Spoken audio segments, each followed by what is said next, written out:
of the Holden Australian Open. And as we have seen, the Grand has taken no prisoners, bringing this world-class field to its knees.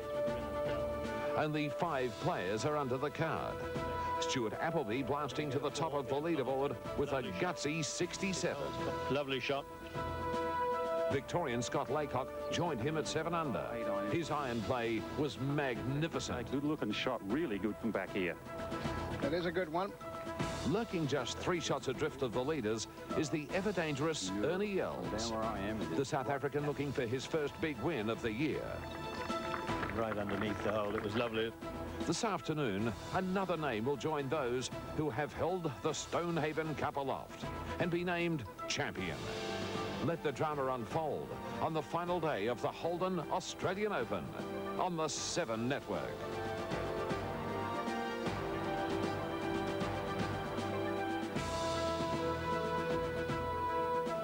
Hello everyone and welcome once again to the Grand here on Queensland's Gold Coast for this, the final round of the 2001 Holden Australian Open Championship. Well, traditionally the third round of any championship is moving day. That wasn't the case here at the Grand yesterday, except for one man, Stuart Appleby. He certainly was moving. A fine round of 67, remembering that par here is 71, and he has catapulted to the top of the leaderboard to join Scott Laycock. They are both at 7 under par. Hot on the heels is the classy international, the world number 4, Ernie Els at 4 under. Jeff Ogilvy had an absolutely dream finish yesterday, and Rod Pampling held it together extremely well. They are the players in red figures. It's quite an extraordinary leaderboard, but there are a number of young players yapping at their heels, and really any one of these players you can see on a leaderboard are quite capable of winning this year's Holden Australian Open Championship. Behind me is the 10th. It could well prove to be a pivotal hole later on this afternoon, because the playoff holes here at the Grand are 10 and 18. Whatever happens, there's no doubt that this course has caused a great deal of discussion in the past week, and it was only after all, just a couple of years ago, that this course was, well, take a look for yourself. For a moment, excuse the quality of the vision. This is a little slice of sporting history caught on home video. This was the Grand when it wasn't so grand. These were fairways that had been ravaged by lack of attention. These were tracts of carefully sculpted golf course that had been undernourished, neglected, and allowed to return to their natural state. And the amazing thing is that these shots are not all that old. Take a look at the Grand today, proud and glistening, a part of Australian golf history, as it becomes the first new course on the Open roster since Royal Hobart hosted the national title in 1971. To host the Australian Open is a rare honour. The great courses have been the title's home since the Honourable Michael Scott took the championship in 1904. The courses blessed with the Royal Charter in Melbourne, Sydney, Brisbane, Adelaide and Hobart have all hosted the Open. Now we move into new times, into new territory. For the first time since 1973, the Australian Open returns to the Sunshine State. The Grand will host Queensland's 5th Australian Open. Ozzie Pickworth won the middle leg of his hat-trick at Royal Queensland in 1947. Bobby Locke won at Gales in 1955. Arnold Palmer won his title in 1966 back at Royal Queensland. And J.C. Snead won there 7 years later. This course, some 20 minutes drive from Surfers Paradise in the Gold Coast hinterland, reflects Queensland. It has moved ahead with the times. It was built under the watchful eye of architect Greg Norman in 1990. And as owners from Japan fell on hard times, saw the ignominy of opening and closing on the same day in 1991. Its fairways lay dormant for 5.5 years. And as the Gilston Golf Club was destined to be a forgotten dream. The clubhouse was derelict. Spiders and snakes occupied the one-time plush members' lounge, and weeds scratched the ceilings. Just 5 years ago, a consortium was formed to rebuild the course and the clubhouse. They recalled the Great White Shark for his expertise and set the club on a viable financial footing. On December the 3rd, 1997, the Grand reopened, plush and challenging, a club with vision and with big plans. A club ready to stand with the nation's best as host of the Open Championship of Australia.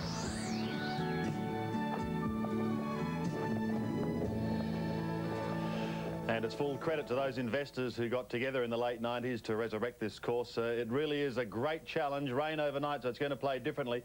But let's remember, it is a par 71 designed by Greg Norman, and it is a distance of some 6,182 metres. Not a long course by any stretch of the imagination, but certainly a test. Nice to welcome the master behind the microphone once again for our final round, Jack. This is what we all look forward to, isn't it? The final round of our national championship. Absolutely, Sandy, and there wouldn't be anyone standing on that first tee that's within, say, 6 or 7 shots of the lead, thinking that they've got a realistic chance of winning this championship. And I think for any Australian golfer, to win your own country's Open is a significant part of your career. I think the weather's going to play a very important part today. We have had heavy rain overnight. We are expecting storms later in the afternoon. They've predicted those at around 4 o'clock local time, so we might just beat them. But the overnight rain surely must bring a smile to some of the players' faces. Yeah, well, I suppose you could figure, Sandy, that someone, you know, like an Adam Scott or a Thomas Bjorn, who's out 6 or 7 shots from the lead, with the softened greens, remembering that the first 3 days they've been devilishly firm and fast. With the overnight rain, that will allow the players to attack more. And as I said, I think someone of that ilk may possibly be able to post a 64 or 5 and let the others shoot at it. And I suppose at the end of the day, Stuart Appleby should be the favourite. I'm not totally convinced that he's really on song with his game, as Ernie Els has shown also. So I think in all we've had 6 or 7 leaders this week, and I think that demonstrates the difficulties that the players have had addressing the problems that the golf course has created. And they are going to be facing plenty of challenges this afternoon. We'll have a look at the holes to watch. Firstly, on the front 9 here at the Grand, and starting with the 7th, and like so many as we've said throughout the week, the tee shot, all important here at this par 4. Yes, well, this starts a stretch of holes in the middle of the golf course that really provide a serious examination for the players. This hole in particular, you've got to be positioned off the tee to the left of this big mound on the right, trouble all the way down the right-hand side, and a long kidney-shaped green. Not so easy to judge a second here because, as we can see there, the shadows of the trees, albeit that today the pin way in the back section of the green, so a couple of clubs from front to back there. A couple of par 3s close together, 6 and 8. Here we go to the elevated tee of the 8th. Yeah, probably one of the prettiest holes on the golf course. Elevated tee to a narrow-gutted green, creek on the left, bunkers as we can see, and the pin today, a serious examination because you'll have to avoid those traps. And the 9th, a strong par 4 to finish the front 9. Yeah, one of the best holes on the golf course and statistically been one of the strongest all week. The problem here, bunkers on the left, trouble on the left, and you bail out to the right, the big tree blocks you out. And then, of course, your second shot across the water to quite a sloping green, which runs down towards the water from the bunkers at the back. The pin today very much on the front, so it'll bring the water into play. Just 3 holes to watch on the front 9, Jack. Can I just take you one step further? I mentioned earlier in our opener that the playoff holes are 10 and 18. 10 could turn out to be a pivotal hole later this afternoon. It's a great little hole, this 306 metres. Some really nice bunkering that Greg's done here. I think it really sets the hole up. Most of the players take an iron just left of this second bunker, leaving himself with a full second shot in here because the slope on this green from back to front really is tough. Very slick putting green. The pin today on the right-hand side as we have a look at our pineapple head. I'll get it right in a moment. Green reader here, we can see the slope from back to front. You do not want to be in those back bunkers. Almost impossible to stop the ball back down the slope of that green. So while it's not a long hole, it is a serious test for the players. Well, good crowds have been flowing in here to the Grand since early this morning. In fact, they have been all week. Up until this morning, almost 30,000 fans have made their presence felt here at the Grand. It's an interesting situation because they park some 500 or 600 metres away and are then bussed by these people movers that you can see. They're very, very handy because it is a steep walk down to the course and the clubhouse, and I know that the fans certainly do appreciate the spell they get in these people movers. But good crowds expected once again here today today at the Grand for the final round. It's going to be a big day, a fascinating day's golf, and it's all coming your way on 7 right after this break.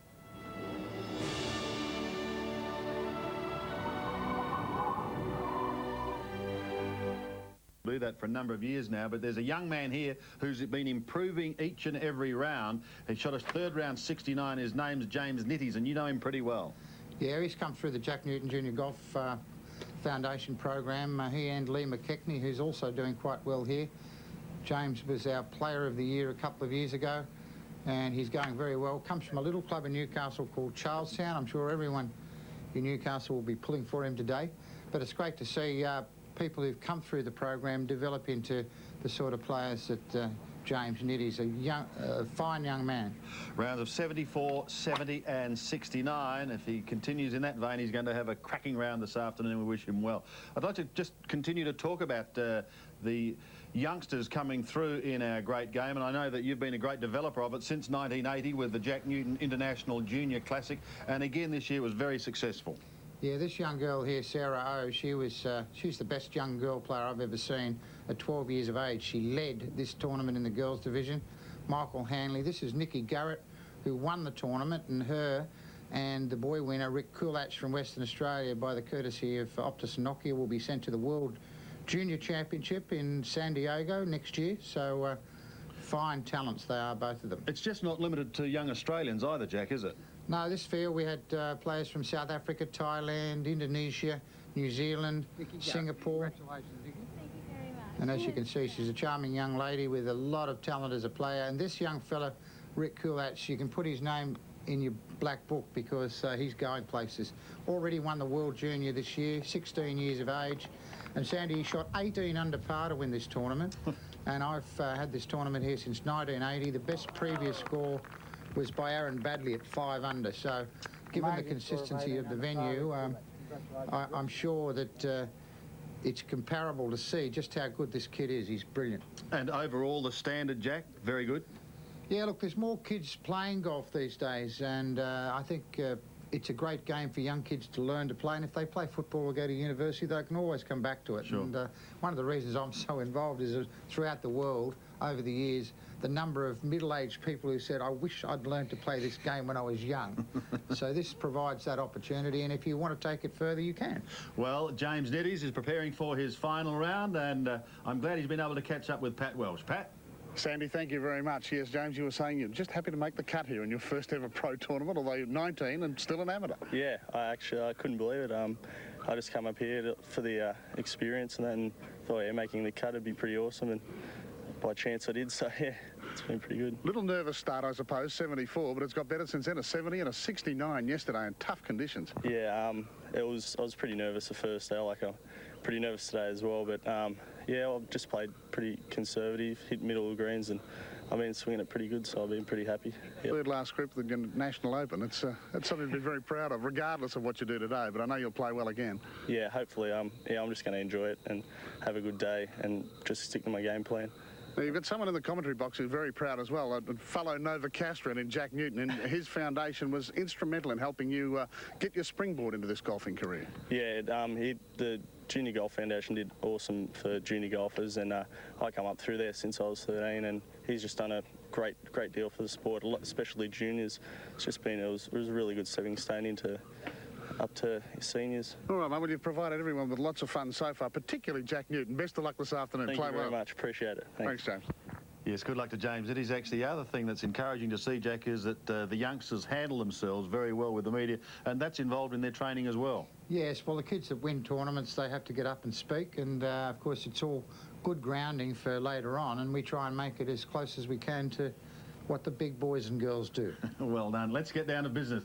Let's get down to some golf now, and great action, because we're going to take you right through until we have our winner and a new name on the Stonehaven Cup. I'm looking at Paul Gower on the bottom of our screen, and it's nice to welcome back once again for this final round Bruce Critchley and Renton Laidlaw. Thank you, Sandy. Paul Gower, who's improved every round, 73, 72, 71 for him. Had such a good year on the US Tour. And conditions much more benign today. Not where he wanted to go off the tee, however. The wind is still blowing, but not quite so strongly. as it has one or two of the earlier days, Bruce. Charles Howell's second shot, and that's too deep of a divot, one would have to say, in there, playing uphill and earth first. And he finished very well yesterday. He was 6 over for the tournament through just 6 holes, but found how to cope late afternoon. Robert Allenby was one of the favourites at the start of this championship. Here he is for a birdie at the 5th. The first and only par 5 on the front 9 here at the Grand. Yes, he started off today with 4 straight pars, which is good. And I think Jon's already sensing that it's a softer and somewhat easier day. Charles Howell's third shot from just short of the green. There's a bit of grain there. So many players do come up short, misreading the grain. We saw it yesterday quite a bit. Howell caught out again. Paul Gow, an error here. You either play short of these bunkers with an iron, or you take a driver and can clear them. I think he's probably taken the club to lay short and misjudged it. Managing to stop it there. The green does fall away quite a bit there on the right. But we're off and running on the final day of the Holden Australian Open. Scott Laycock and Stuart Appleby will soon be teeing up. They lead on 7 under. Sunday at the 6th.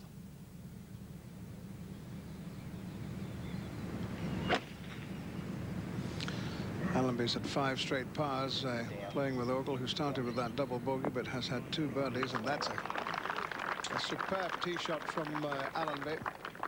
Starting the day, of course, 11 shots off the pace. Too much to do, I fear, to win another Australian Open.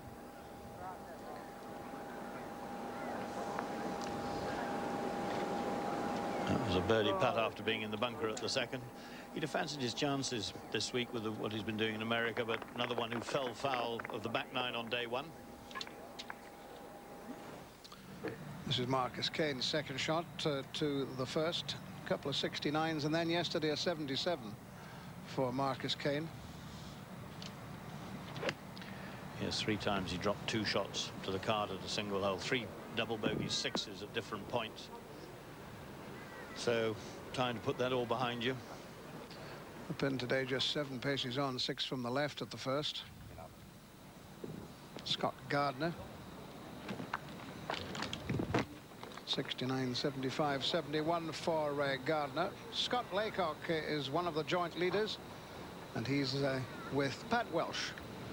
Enjoying this weekend, aren't you? Holding it together nicely. It was a tough day yesterday. You can't win the tournament on day 3, but you can lose it.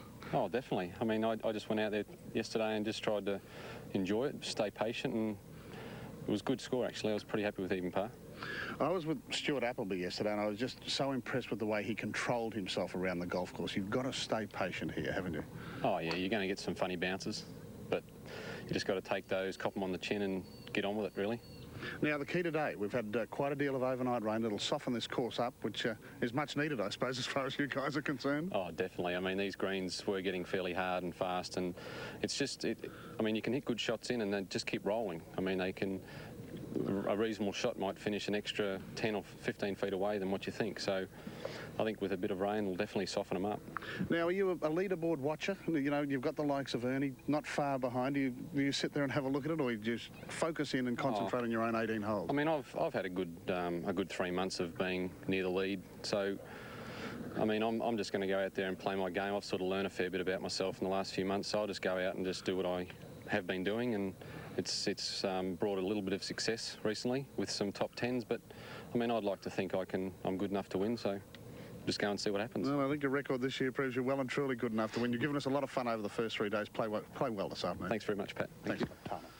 Scott Laycock, who has done so well in Japan. This for a birdie for Brett Ogle at the 6th, his 3rd of the day.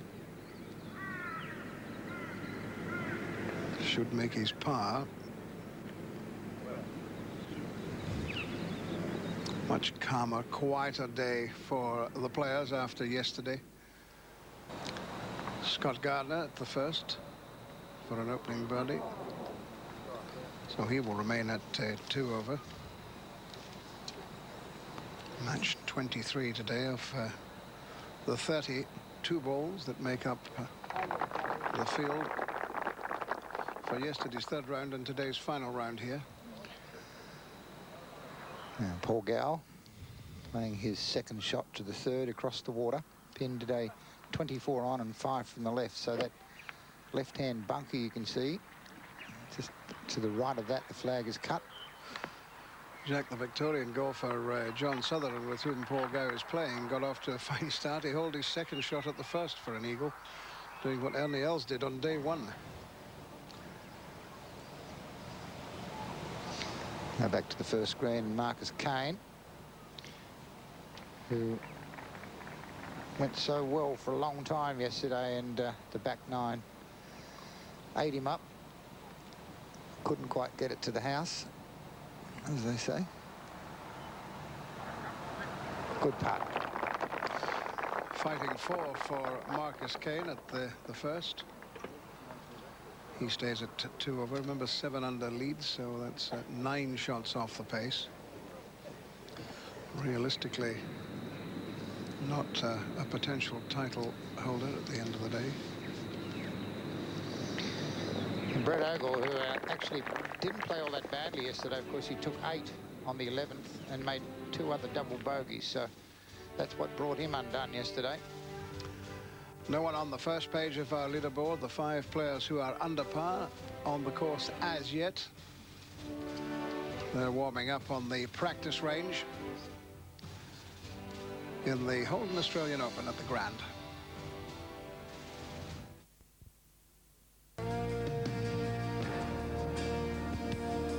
Aaron Baddeley astounded the golfing world by becoming the youngest winner of the Australian Open as an 18-year-old amateur in 1999. Few gave him the hope of emulating his feat a year later. The very thought of back-to-back victories in our most prestigious event had proved beyond all but the very greatest over 96 years. In 2000, Baddeley arrived at Kingston Heath as a rookie pro. He would again leave with the Stonehaven Cup, and this time a hefty cheque as well.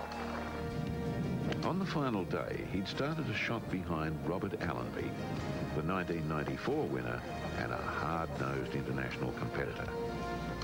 While Allenby started with a disastrous double bogey, Baddeley played steady, even par golf to finish with a 72.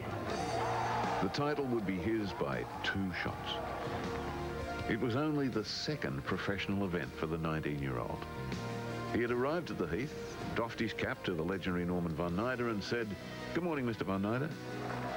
The Von is said to have replied, "Aaron, you've won an Australian Open. You can call me Norman like the rest of my friends." To put Baddeley's performance into perspective, it's worth noting that the last back-to-back winner was Greg Norman in 1996. And before that, Jack Nicklaus, 20 years earlier. Nicklaus was 36, Norman 41. Charles Howell for a birdie at the second. Remember, he started with a par. Well held by the American from Augusta, Georgia.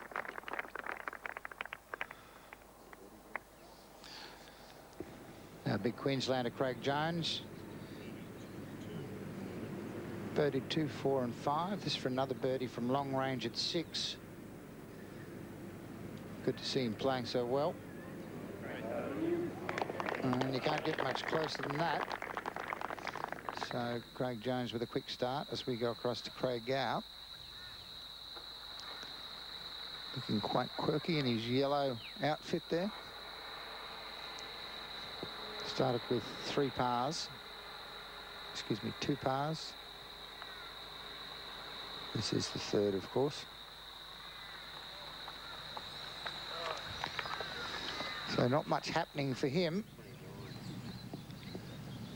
We're looking back from the green to Marcus Kane, who's just found the rough on the right there at this par 4.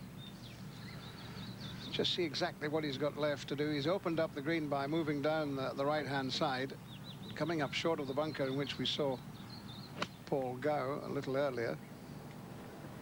Some better course management here. for him. It might just run off the green. No, it's going to stop.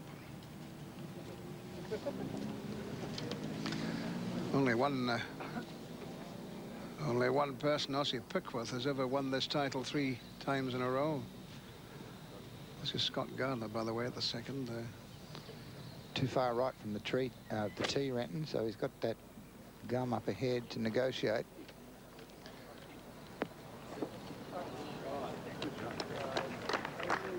Will it stop? Yes, it will. So that's an excellent shot from trouble for Scott Gardner.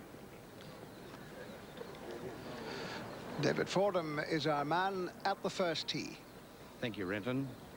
Ladies and gentlemen, beginning today at 1 over the card after opening rounds of 71, 67 and 76. The man who has already won our national title back at Royal Adelaide in 1998 from Western Australia. Please make welcome Greg Chalmers. Chalmers, who yesterday had a 76, good for the first 2 days, 71, 67, but things didn't go quite the way he wanted them to go yesterday. Perhaps he'll get back on song today.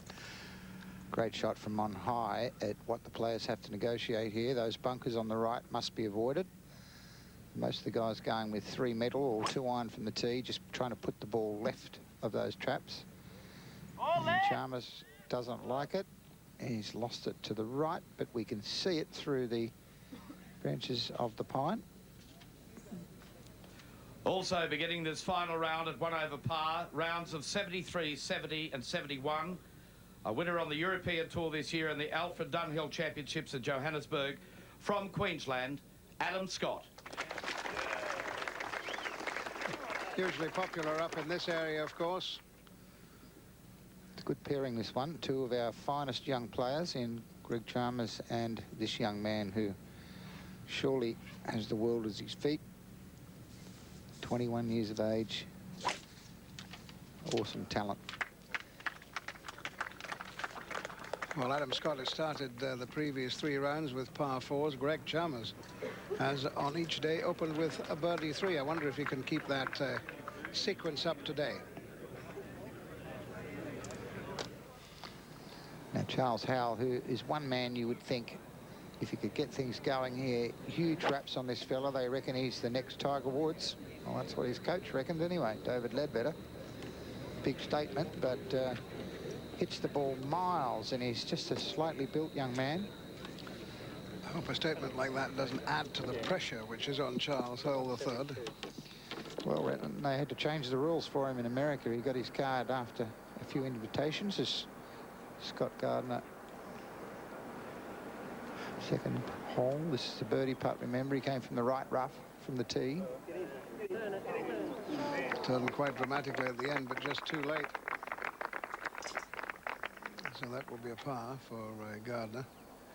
I was saying that Ossie Pickworth was the only player who has won this title 3 years in a row, and it's just a shame in many respects that because of the date clash this year with the US Tour School, that Aaron Baddeley isn't here to try to emulate that remarkable feat. Yeah, it's amazing to think of the record since Michael Scott won it in 1904. Some of the players who've won it: Gary Player 7 times, Nicholas 6 times, Norman 5 times, Norman van Nyder 3 times, and then Thompson, Saracen and Watson all on the cup, on the Stonehaven Cup. Gets its name from a former Governor General. Would do well here this week. Struggling a bit. This is his second shot to the par 5 fifth. He just made a birdie at the 4th, so he's 1 under for the round. And the She Oaks, or Casuarinas, whatever you want to call them, very much a feature of the second shot here. Greg Chalmers at the first. He may be pushed to make his 3 here and keep that sequence of opening birdies going. Jeff Flanagan's with this group. Renton, lucky break for Greg, heading for the heavy bushes, but dropped up just nicely in the second cut of rough. 1, 2, 3 left to the flag. The flag's not a good angle for him. It's cut short and left on this first green. Players haven't been able to play this hole this way so far today, back into the breeze. And like a lot of other players, he's come up short. Yeah, and it's rolling back down the slope, so it's getting further away all the time.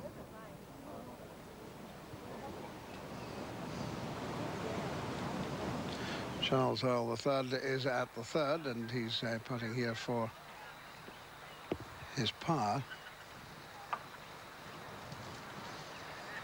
Yes, he was on the right side of the green. Not such a good first putt. This to save par. We were saying earlier this week how much he enjoys coming down to play in Australia. And it's nice to see him here this week, adding to the international challenge. Adam Scott, who I said at the start of the show was one player you would think capable of shooting a very low score if he can get away to a good start. And that's not what he had in mind. As Jeff said, they're all falling for the three-card trick here, slightly uphill and slightly into the breeze.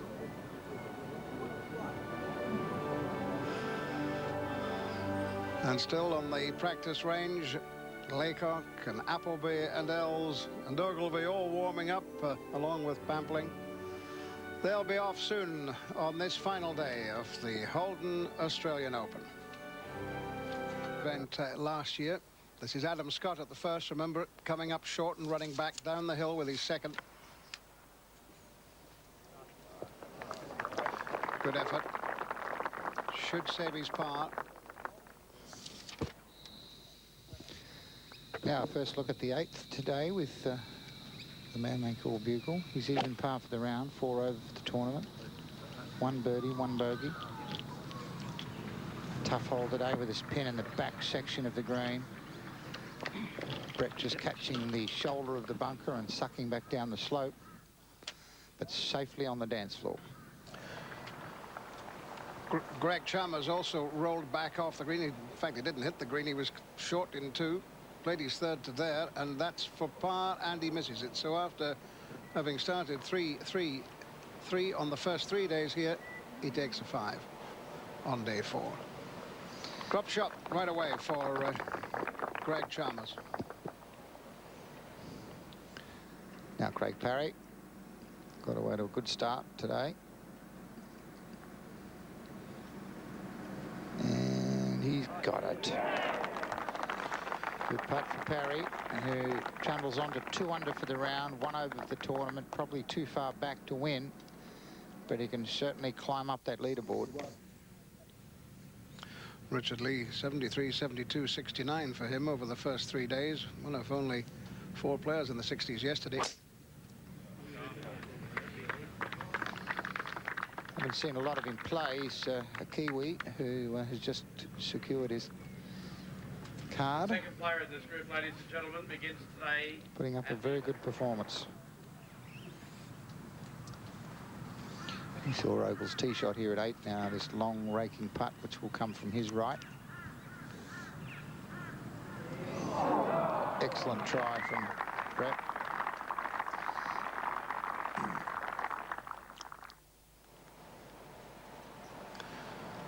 Greg Chalmers missed his par at the first. Can Adam Scott make his? He does. So he remains at 1 over. I think Jeff alluded to it. This wind coming from a slightly different quarter into them at the first from the right, which is not the wind that we've been watching as Peter Lonard hits his tee shot. Remember, the wind more into them today than any other day they've played this golf course. And with the pin cut short, I'd suggest that's the reason. A lot of players coming up short. They're trying to leave their seconds underneath the hole.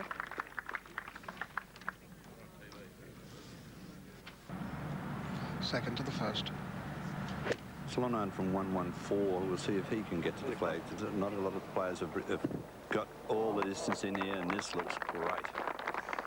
It is great. Chance of a 3 for Lonard.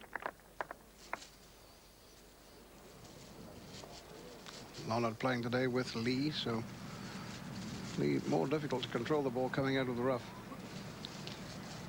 Yeah, and it's just 85 metres, so a couple of complications here. It's a pretty good swing he makes, though. Good action. Beautiful shot. And so the bulk of the field away on this final round of the Holden Australian Open. Scott Laycock and Stuart Appleby away shortly after 12 local time this afternoon. Once again, we'll have a full complement of on-course commentators on hand to keep you up to date with everything that's happening around the course. Pat Welsh will be bringing home the final pair, unless, of course, Pat gets waylaid in the meantime. Well, Sandy, I've already told you about the Orchard, which is right here in the middle of the Grand Golf Course, and I consider that unique in Australian Open history. Now have a look what I've uncovered. Yes, it's a vineyard. And to tell you the truth, I think I'm more at home here. Already the Grand has produced its own blend. We have a Grand Cabernet Sauvignon, Melissa, don't we? It looks magnificent. We might even uncork that as the afternoon goes on. Sandy, to tell you the truth, I'm not keen on moving this afternoon. I've got the 13th green just over to my left, the 14th fairways behind me, the 15th tee just over there. So until the leaders reach those 3 holes, don't bother calling, because Melissa and Teresa and I are just having a ton of fun here this afternoon. And I think we might have, as loath as I am to have a tipple on air, I may just have a little Cabernet now. Thank you very much, Melissa. Cheers, Sandy. Call me later. Much later, I think, Paddy. Paddy Welsh finding the vineyard, and I believe they're going to actually put out a Grand Hermitage, challenging some of the top wines. Let's go back to the first and catch up with the action here. Richard Lee just getting his round underway, and he too can start with a 3.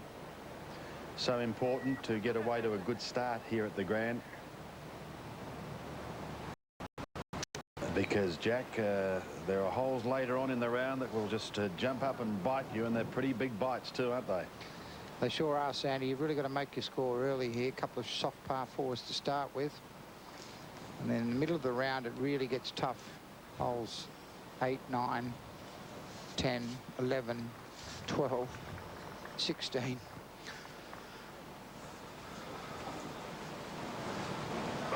Just a par for Richard Lee. 28-year-old from Hastings in New Zealand, turned pro in '94, 47th on last year's Order of Merit. Yeah, that tree there, I'd suggest the designers, Greg Norman and co, wanted to keep that there. Looks like it's struggling a bit, to say the least, a bit like myself. Not at all, Jack. Now, can Peter Lonard convert here? He's played 2 perfect shots to the first.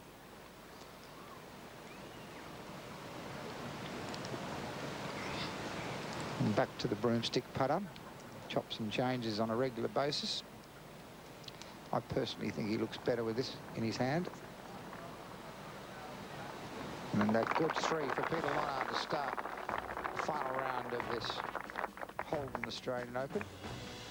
Always nice to get away to a birdie start, especially on the final day of the Holden Australian Open. It might just be the springboard that Lonard needs to get into a situation where he can challenge Laycock and Appleby on 7 under. Ernie Els a big danger on this final day at the Grand.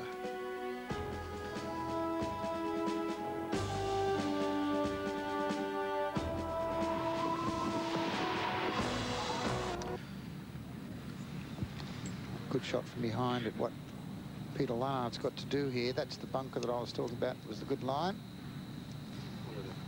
And as you can see, he can fire this straight up the green at the stick, which is 22 on and 4 from the right. It's our on high shot.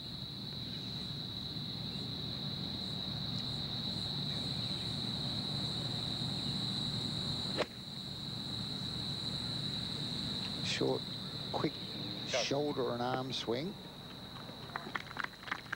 Very effective, though. Peter Lonard, who's been around for a while now, 34 years of age. Martin Roberts cleaning up at 3. Good to see him doing so well after his injury problems.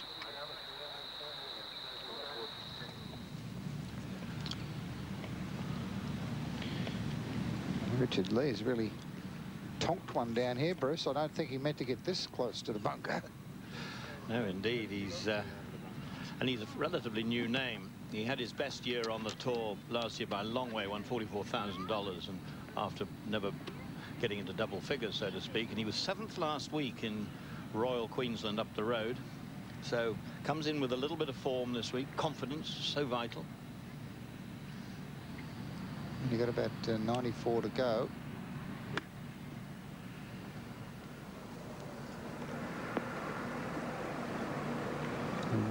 Another accomplished shot from the Kiwi.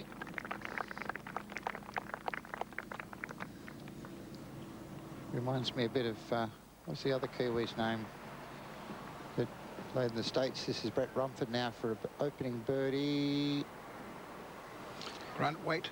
No, Stephen Allen, I think. Yeah, no, Grant Waite's the one I was thinking of. Looks very similar to him and swings a bit like him as well. And Bruce, I was just about to have a little small wager with you that Brett Rumford will towel Thomas Beyond up today, but after looking at that putt, I'm not so sure. Well, you can still have a, you know, you name it, I'll cover it, as I say. I thought you might. I thought the European instincts might come out. It's a very humid day out there. I've just taken a little trip up. So it's a case of conserving your energy, keep making certain you keep the concentration going. And always in the early part of a round, what happens on holes 1 and 2 or 3 or thereabouts can so much set the pattern. Now, if he can knock this in, he could have a terrific round. Did he hit it hard enough? No. Well, imagine leaving that short. Yes, what a start that would have been if he got that in. He needs a sort of player that really does play by instinct. David Fordham is down at the first. The next couple just about to go.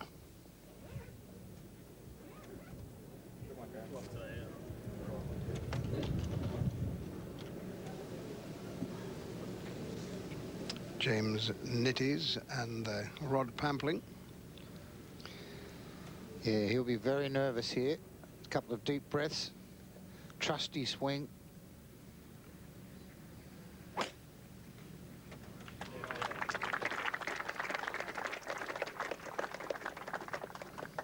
Beautiful shot.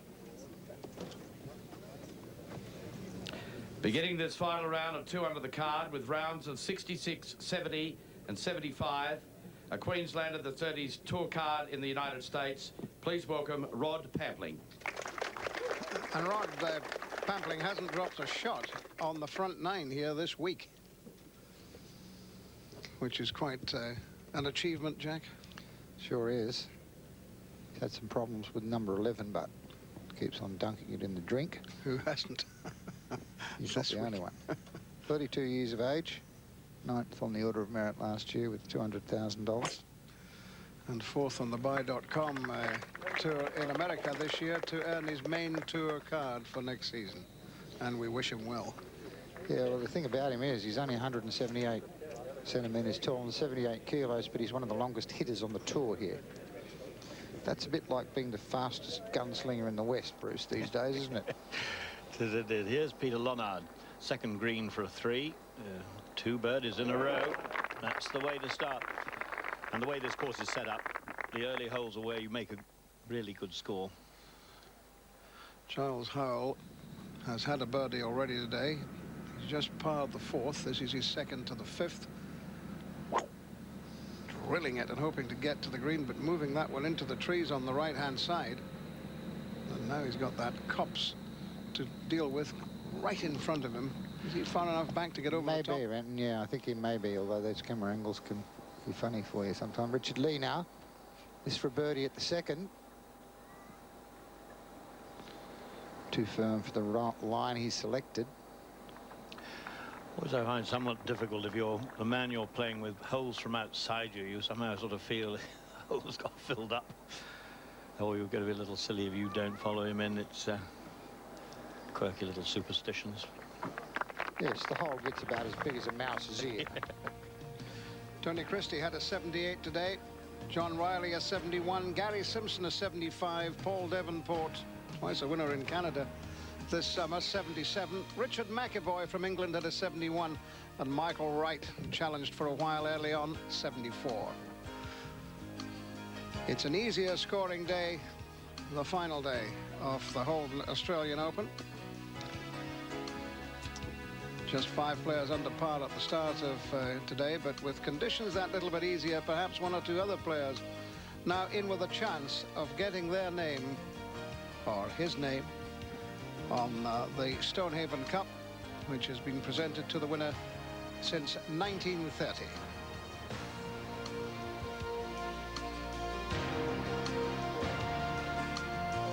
Howell has played up from where we saw the ball after he hit over the top of the trees. So he's putting for par here at 5 and missing. So the early birdie nullified with a 6 at the 5th. Shares a Taylor with Jesper Parnevik. I was about to ask you, Bruce. Has he been going to the same tailor, and you've confirmed it? Jay Wonderbird. James Niddy's using the Texas wedge from some 3 or 4 metres short of the putting surface. That grain always gets them.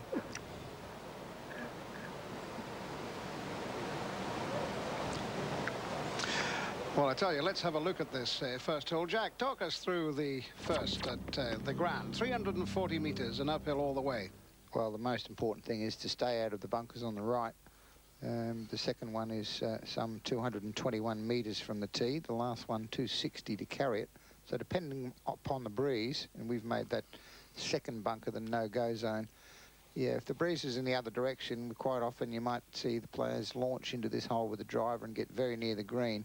But as Jeff Flanagan said earlier, the breeze coming from a slightly different quarter, the southwesterly quarter, into the players' faces from the right, and with the pin cut so short, just 7 metres on, we're seeing a number of players come up short here, not putting the change in wind direction into the mental computer.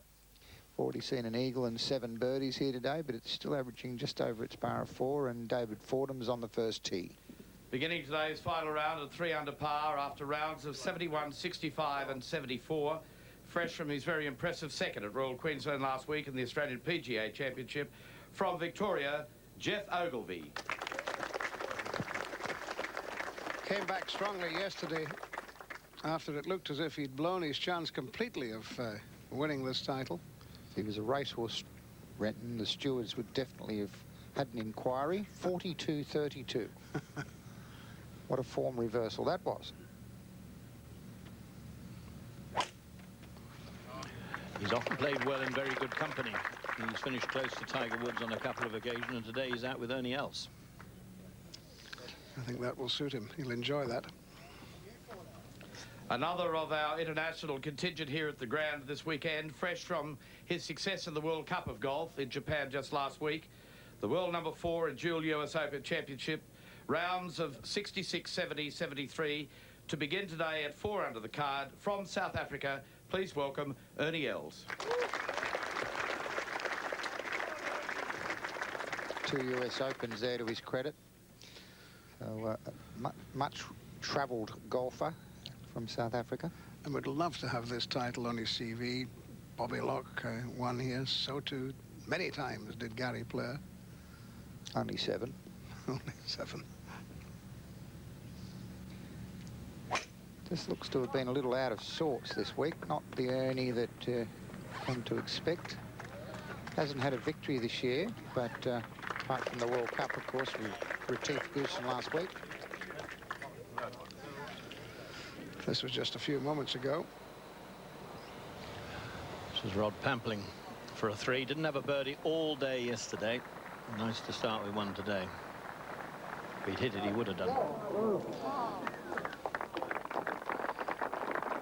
Safe par for Pampling, who had 3 second-place finishes on the Buy.com tour this summer in America. Didn't actually win, but finished 4th in their money list. $300,000 US. Now this is a pretty nervy putt for James Niddy. He's a bit tentative with his second, a little bit tentative with the putt. Can he get this in for a par? And he can.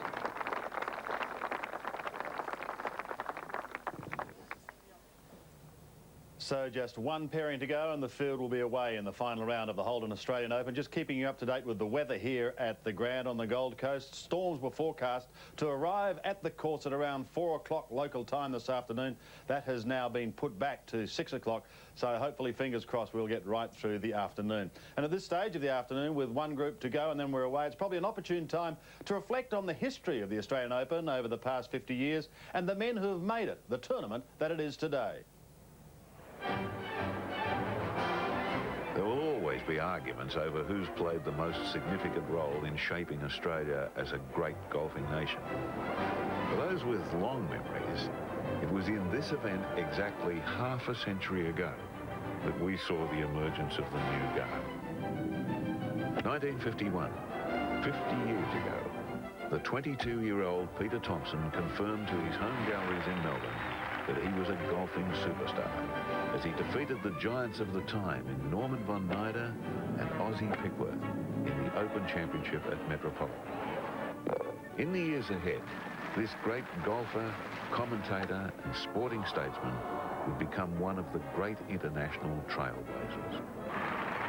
Thomson would win 5 British Opens between his first Australian Open win and his second at Commonwealth in 1967.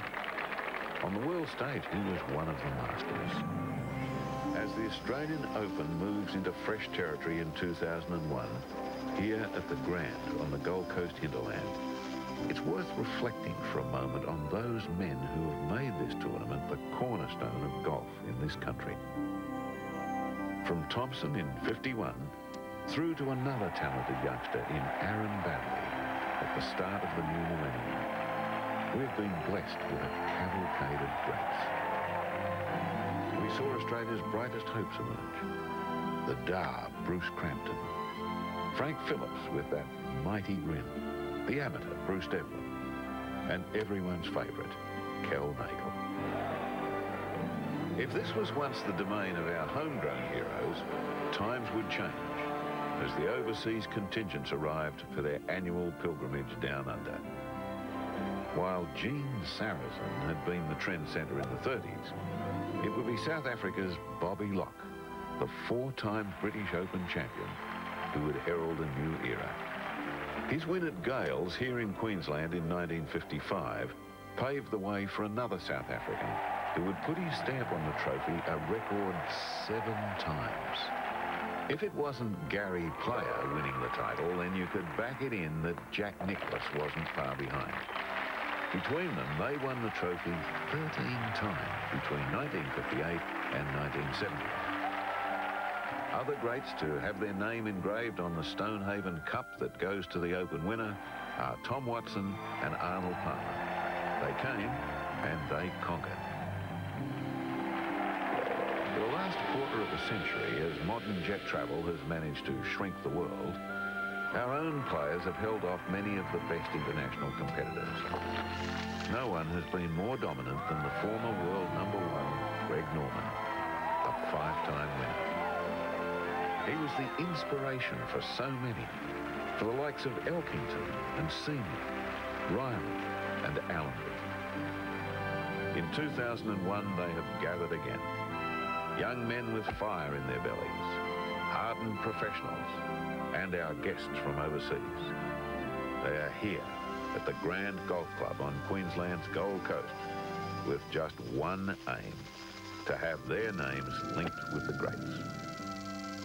Those men who have gone before and are forever as one with our greatest golfing championship, the Holden Australian Open.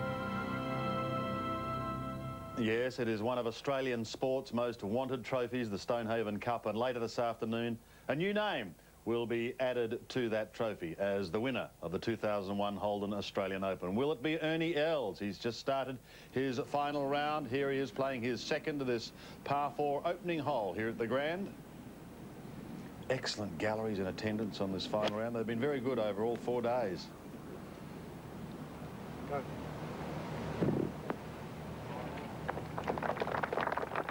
As you can see by that flag, very little breeze.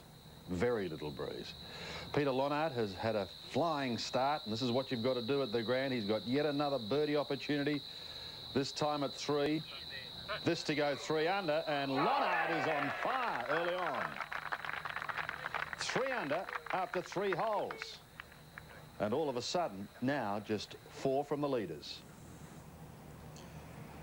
Ogilvy is also at 3 under, playing his second of the first. Just a wedge for Jeff Ogilvy here, Sandy to 1. Looking pretty good from down here on the fairway. Looks really great birdie chance. You could be in for some good golf there, Jeff Flanagan. Following Jeff Ogilvy, he's an exciting young player.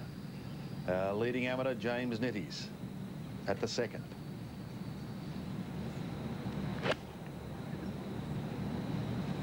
Go.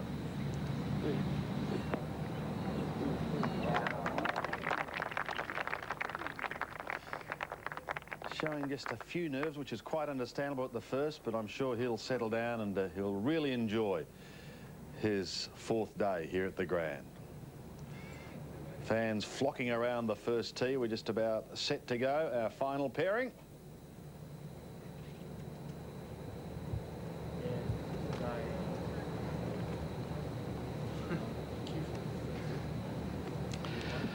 Ladies and gentlemen, time to introduce our final pairing. In fact, the joint overnight leaders going into the final round of the 2001 Holden Australian Open. With rounds of 69, 66, 60 and 71 to begin today at 7 under the card. A man who's enjoyed great success on the Japanese tour, the Victorian Open champion from Victoria, Scott Laycock. Two real contrasting styles to observe here. Well, Scotty Laycock with a beautiful, free-flowing, almost slow swing, and Stuart Appleby with a short, crisp, sharp swing. And I think the viewers at home could do well to watch this guy's rhythm and timing. He never gets too rushed. Everyone hits bad shots, but just look at the timing here. Beautiful. Perfectly positioned from the first tee. Also beginning this final round of 7 under par, rounds of 69, 70 and 67. A 3-time winner on the US Tour and a former Coolum Classic champion from Victoria, Stuart Appleby. Wonderful round yesterday, that 67 in the conditions.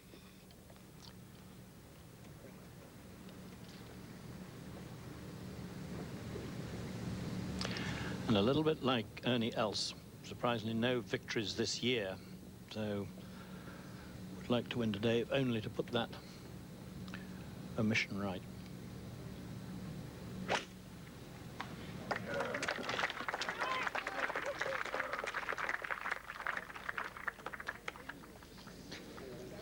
Two different ways of playing the first. Scotty Laycock with a 3 medal, Stuart Appleby with an 9. Up at the green, Els for a 3.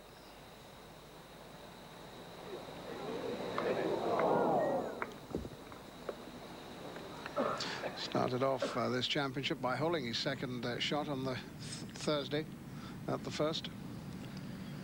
Just 113 metres for Pampling. Very good line. This looks good. Could be close. Right on line.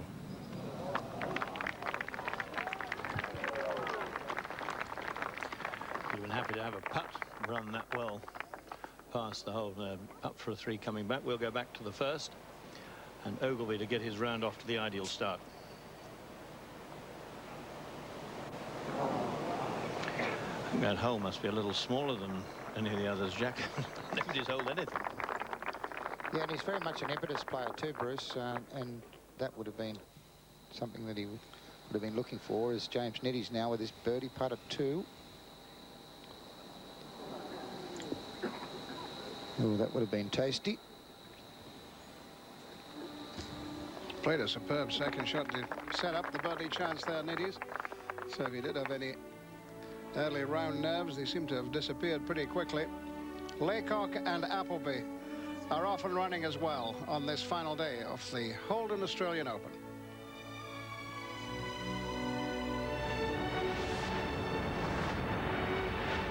Now back to the first.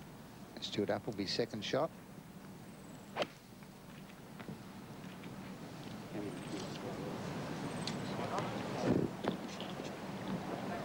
spin down the hill. Well, it's going to tiptoe down there much closer than where it pitched, indicating the slope on this green. From back to front.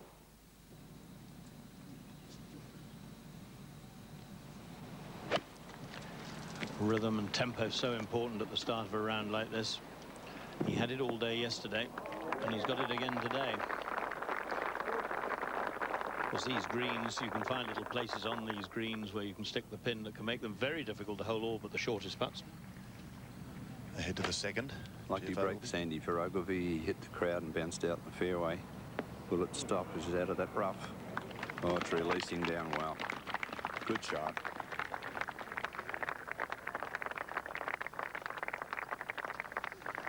He's such a talent, this guy. I think he's just got to eliminate some of the mental errors that he makes, and the sky's the limit for him. The sky's the limit for Peter Lonard at the moment after the start he's made today. Landed on the green, but then ran through, so still a pretty tough assignment. Also from the left-hand side of the fairway. Say the pin's back right, but still somehow you feel the ideal line be a little bit further over to the right-hand side, particularly if you can come off fairway rather than even this light rough. Just left of the tower. Bruce, he came up with a better lie than Jeff Ogilvy, also with a wedge. Has it going to... No, it's released. No good. Even with very light rough, you just lose that extra degree of control, and the difficulty of that shot now is he's going to have the thicker grass immediately behind the ball, whether he chooses to putt it or chip it. Stuart Appleby, downhill right to left putt for 3 at the first. Wouldn't he like to make this? No. Always left. When the greens are quick as they are, and with the grain, you just can't hit the ball soft enough. You've really got to give the ball plenty of air on the break on that sort of putt. Peter Lonard for something unusual. Par. Birdie, birdie, birdie start. And he remains at 3 under. It's going to get down to what he can do with that round from there, Sandy. At 3 under, he's in a perfect position to really keep his momentum going. What he doesn't want to do now is take a bogey somewhere. He needs to push on. Yes, and he's got a par 5 to come. But first of all, maybe the first movement by one of the 2 leaders, who remember started the day 3 ahead of the man in 3rd place, Else. Well, he started well yesterday, Scott Laycock.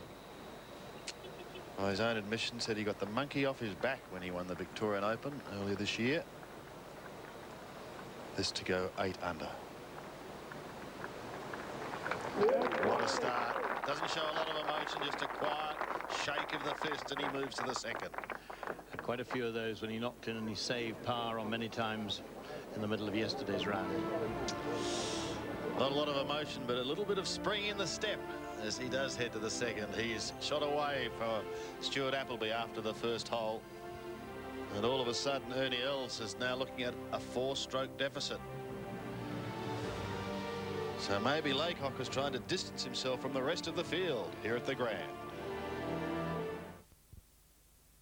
Now back to Jeff Ogilvy. It just looks to me like he's a bit of putting a bit streakily, if you like, Jeff Ogilvy.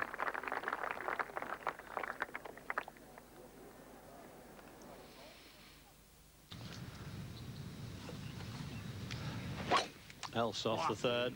The huge drive yesterday that nearly got into the water down the bottom. You drive over the brow of a hill, and as you can see, he knows that's a little bit left. The pin today up the back left-hand corner. Maybe an opportune time to have a look at this 3rd. A blind tee shot to the par 4 of 399 metres, Bruce. Yes, I think it's a rather attractive hole. Bushes right and left.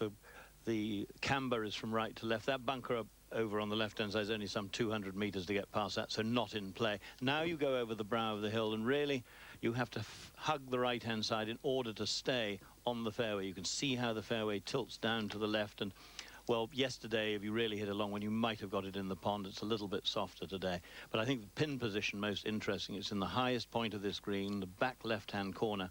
And so really you want to be as far right as you possibly can be, but difficult with the way the fairway is sloped. Here's the statistics. There's been 1-6 here, that's the other, and equal numbers of birdies and bogeys. It's a nice big green. You really shouldn't drop a shot here. You've made a mistake off the tee if you do drop a shot. To the second with Scott Laycock about to play his second.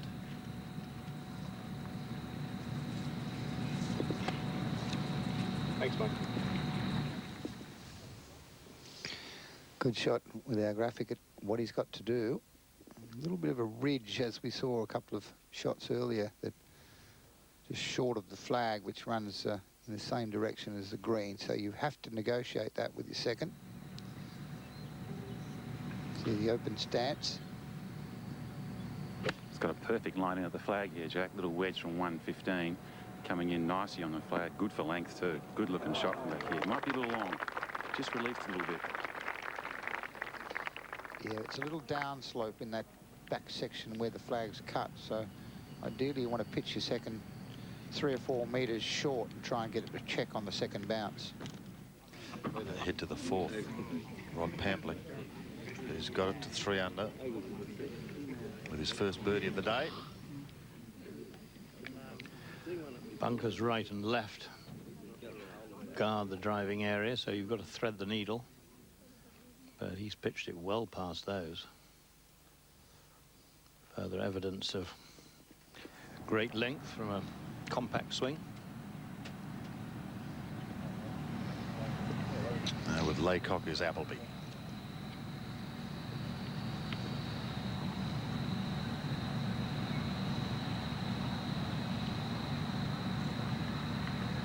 Yeah, from this distance yesterday was absolutely deadly. Now he's seen the reaction of Laycock's ball. He wants to start it out on this line. Now it should feed down, but it's just a touch short.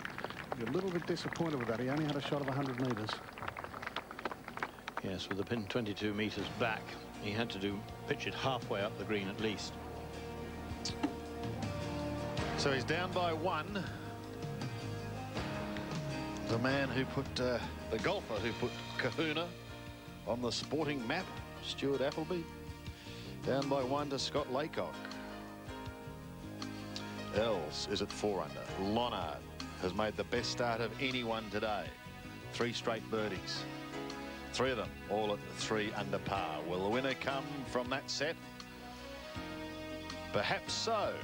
We'll take a break and have more shortly from the Grand on 7.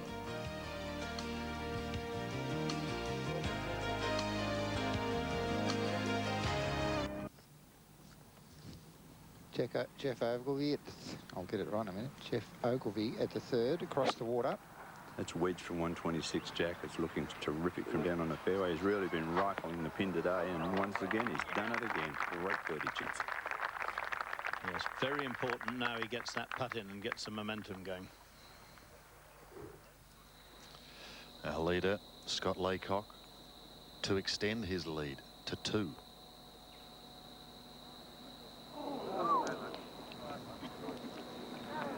See, we've hardly seen a putt hold on this green. Players having trouble getting the read right on it.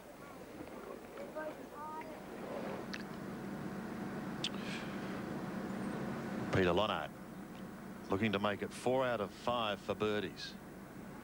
Not to be 3 straight, then a par, and now having that for par as well to remain at 3 under. Ernie Els, remember, big drive, left-hand side, anticipated a little bit of a jump out of the rough and didn't get it, so came up some 7 or 8 paces short, but the putt isn't short. Not quite enough up, and there is decidedly a little bit, just a touch slower than the last couple of days because of the rain overnight.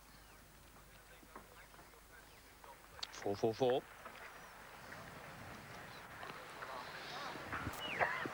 Looking very quirky in his ensemble, Bruce. Yes, he's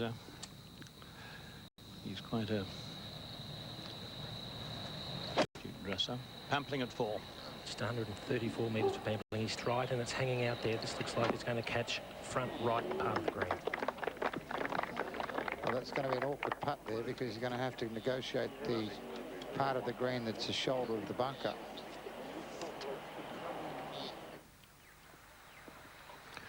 Here's Ogilvy. And he gets one in. I must say his long game's been terrific today, and if he can get the putter going as well. But that's moving in the right direction. Our leader, Scott Laycock, at the third.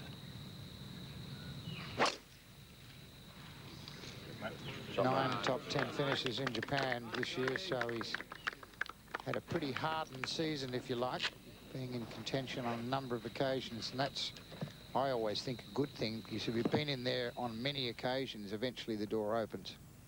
Ogilvy on 4. It's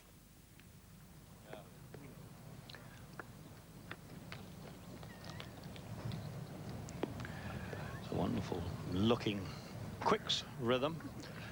He had a great start to the year in January and February, virtually won all his money then, and poor second half, hardly made a cut from May onwards. Stuart Appleby at the third. Trouble left, so down the right half of the fairway, the ideal line. Really looks to be swinging well today, Stuart Appleby. That's a magnificent tee shot. The winner of just under $1 million this year, 997,422. As I said, 4 top 10 finishes. Lovely day for the family to be out. Watch out for those eels. Hold still, please. Rod Pampling. So as I said, this putt is complicated by the contour off the bunker here. So this putt will really sling from our left to right, the player's right to left. You're going to have to nearly putt this up near the fringe, swing back to the left. He hasn't given it enough air to the right. Pretty good putt, though, from there. Not an easy one. On the 4th tee, Ernie Earls at 4 under, trailing Laycock by 4.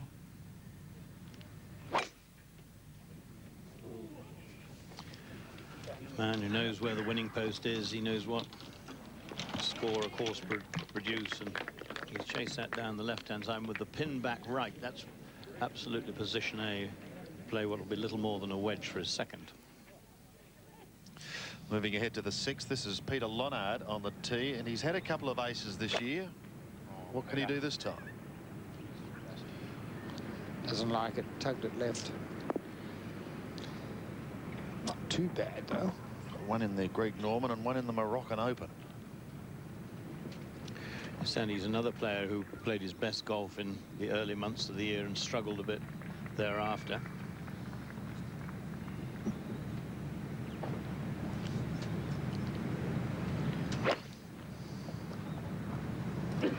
Oh, the wind's good. Richard Lee, the safe part of the green. Not a putt you'd expect him to hold, but commercially sound. And Jack, with the elevated tee, can the distance be deceiving? Yes, well, I think that's one of the things to note here at the Grand, that quite a lot of the tees are elevated, considerable elevation, which, of course, has the effect of already putting the ball in the air. So while it says 160 metres, most of the players hitting 7 and 8 iron here because of the elevation on the tee. Nice par 3. Can't afford to be long. That's the no-go zone. And the pin today, 10 on and 8 from the left-hand side. Averaging 2.92, so the players obviously have this hole sussed out.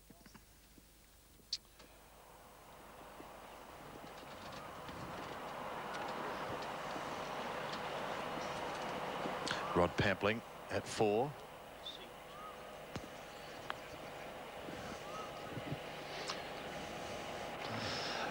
I think the Worth interesting taking thing about another look at that putt is that, of course, the higher he borrowed to the right-hand side, the more it would have run across to the left. So that was a pretty sensible putt there.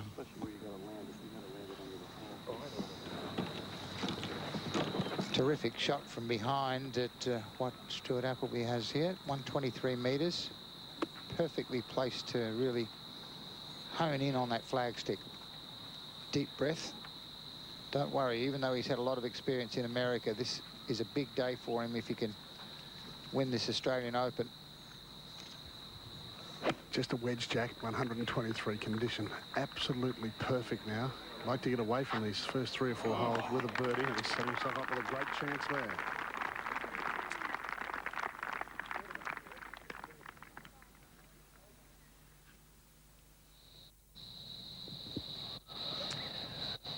Geoff Ogilvy, pin 27 on. It's just wedge for Geoff Ogilvy into 4. A little left of the flag, but it's released.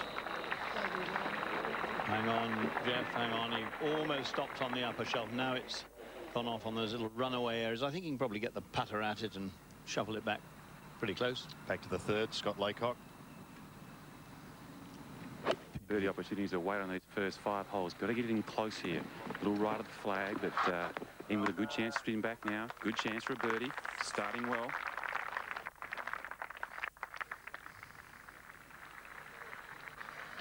Two excellent shots from Mrs. Laycock and Appleby. While on 4, Ernie Els.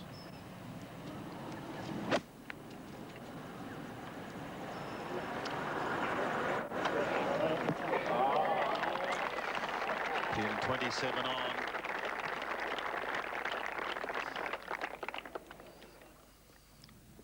Lonard at the 6th. Putter from off the green. In fact, he's chipping it. Putter's worked pretty well so far today. Yes, just 2 weeks ago he was putting with the normal length putter. Next time he tees it up, and he played pretty well. He had 2 very good rounds out of the 3 that were played in the Volvo Masters, but even so he changed putters when he came here. Well, we keep saying it, but you've got to try and pick up a few shots early on in your round if you're going to make something here at the Grand. Scott Laycock has picked up 1. Craig Parry's going very well today. He is 4 under for the day, and he's at last got into red figures. He is at 1 under par as we take a break.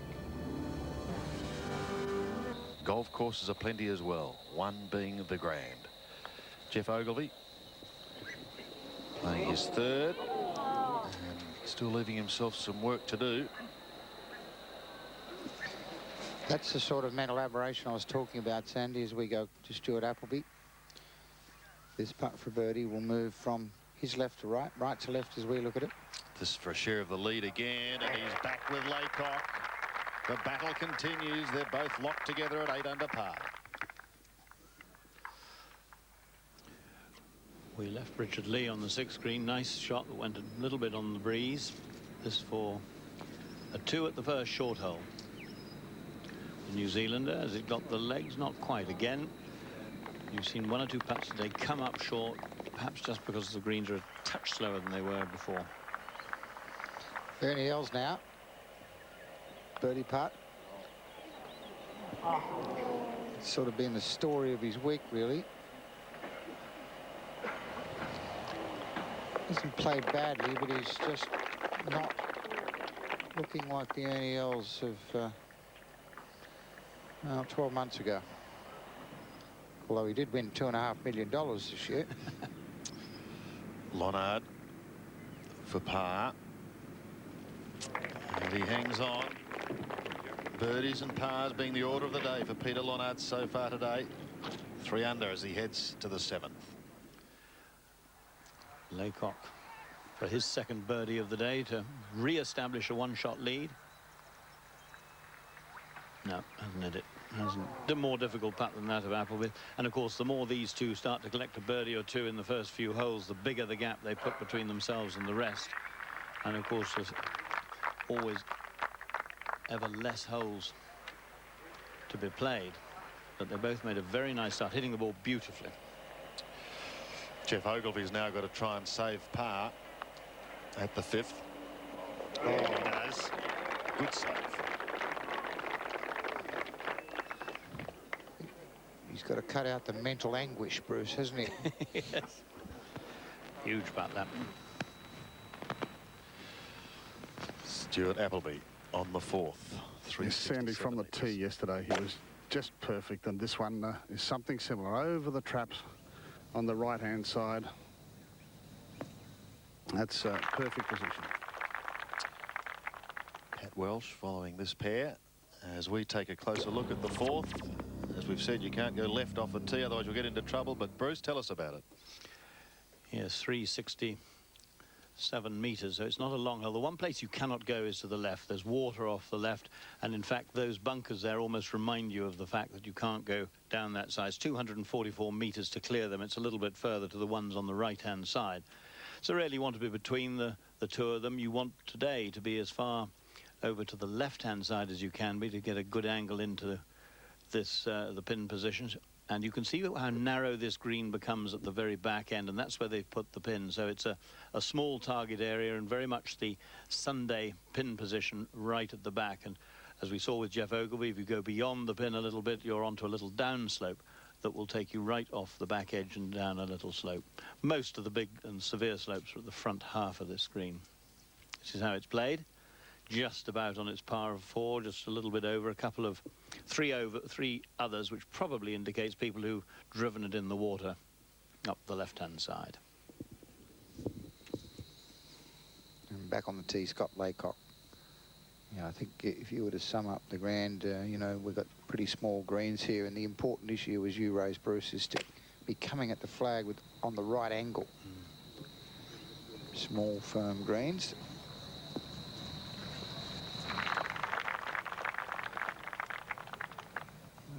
Nice tee shot from Scott Laycock.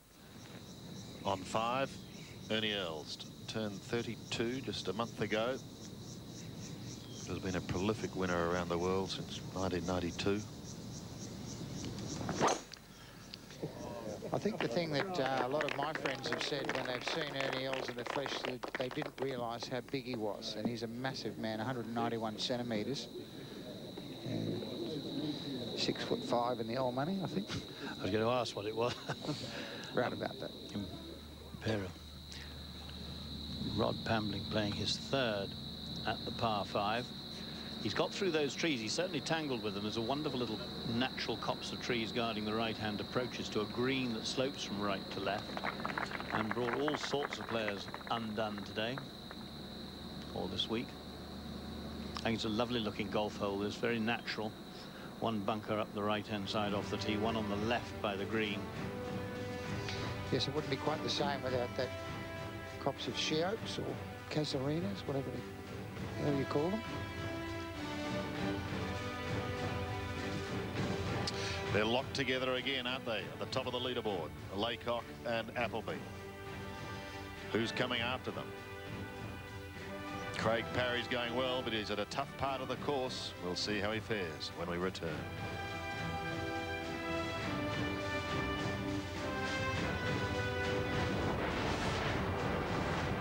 Pampling, and he's got another shot, picking up a further stroke to go 4 under.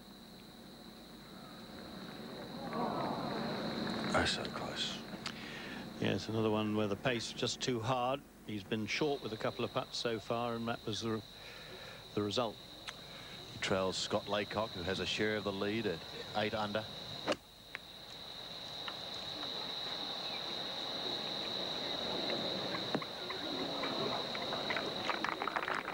Pin high, and as you can see, absolutely no breeze on this course at the moment. The leading amateur is James Nitties. 4 pars to start with, and the chance of a birdie here at the 5th. He really has had a marvellous week, considering that he was a regional qualifier, won the regional qualifying, one of the regional qualifyings, and as a result, he earned a place in this championship, and here he is on the final day up there with the stars. Feather in the cap for the Australian Institute of Sport. Peter Lonard. Now, this is his 3rd shot at 7. We believe he had to chip out.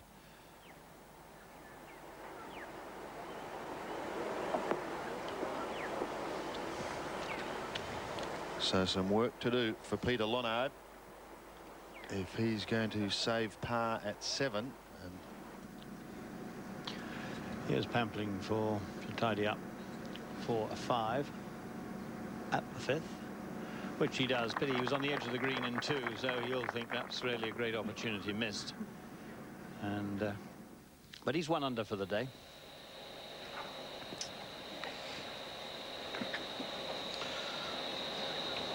Laycock first to go with his opportunities to make a birdie here.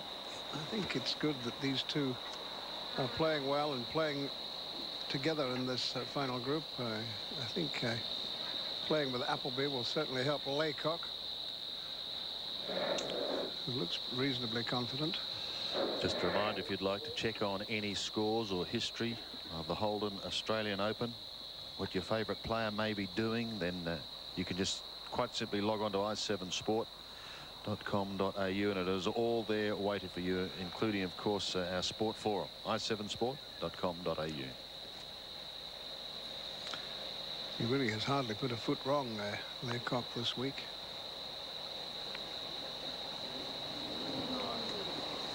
Difficult putt that, and big swing in a relatively short distance to the hole, and frankly with that amount on it he'd be more concerned not leaving himself, well, even that length of putt.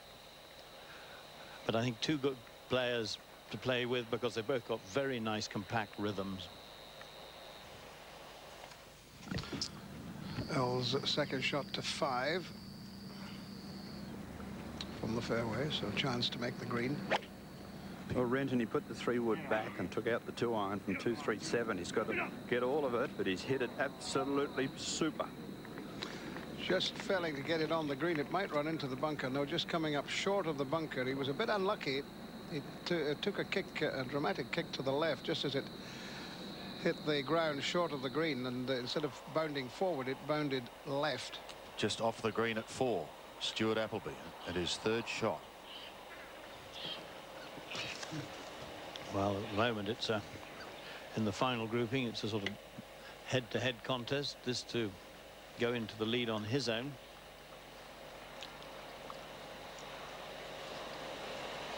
And this is much easier putt than that of Laycock's. Less break.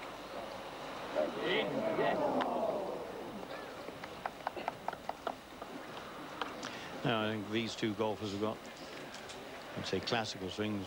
Appleby's is a shorter, crisper one, but it's still a very nice rhythm. Laycock a little longer, a little lazier. Appleby the more experienced of the 2, but Laycock coming off some very useful performances in Japan. Lonard to save par. Big test here. It was a very nice putt, Sandy, but he's going to drop a shot, which is his first drop shot of the day. Co-leader Laycock. This to remain at 8 under with Appleby. No problems. He's cool and calm. Not phased at all about leading the national championship.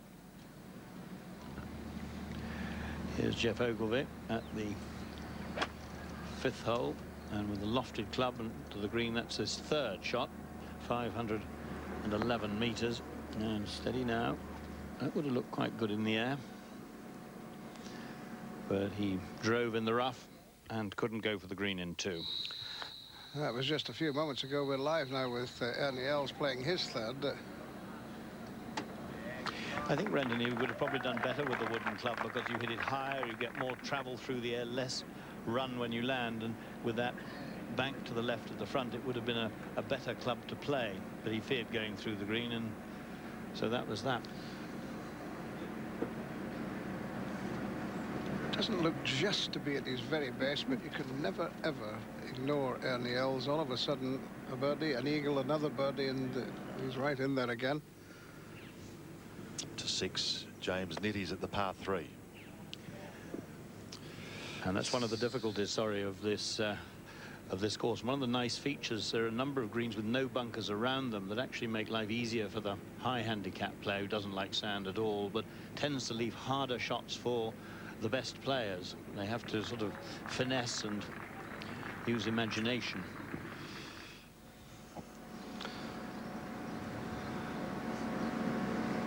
Beauvais at the 5th. This is his 4th shot, so he's got to hold this if he's going to make a birdie here, but I think he'll be very happy if he can get down in 2 for his par.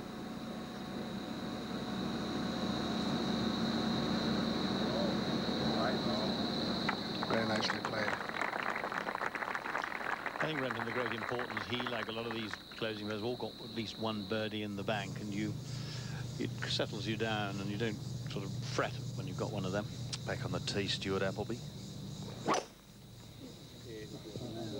Finished 7th in this event last year.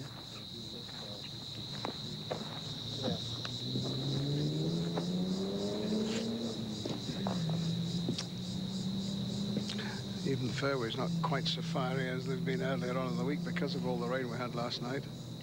And more rain forecast for today. And it can rain up here in Queensland pretty heavily. I said to someone, there may be an odd shower. No, he said, an odd deluge. Earl's now a chance to perhaps begin his challenge. This to go 5 under. Sandy, it just needs one of those putts to go in to fire him up. Just start the engine.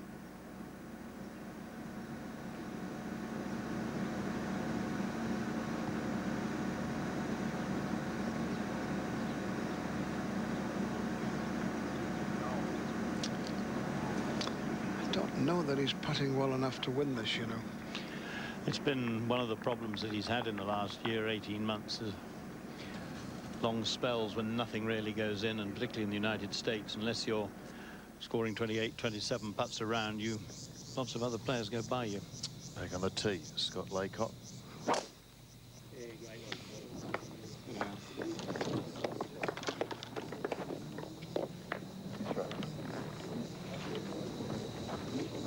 And he knows what it's like to be battling it out for your national championship. He finished 4th last year, had a final round 70 last year.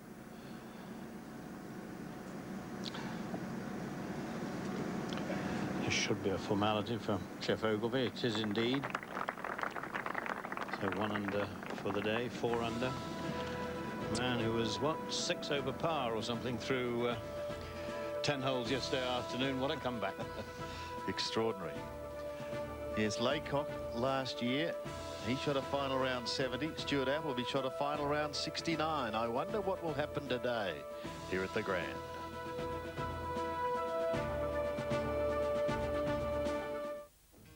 Here is one of our 2 leaders, Scott Laycock, at 5. Scotty's got to lay up here because he can't get home. He's just going with a 4-iron up the left-hand side, perilously close to the left-hand trees. That's a little woo now.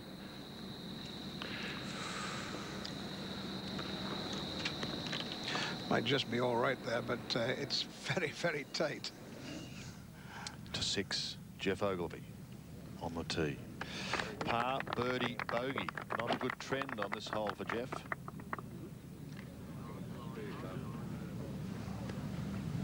Sorry, mate, right at the green. I started to clap all around me. Yeah, I know.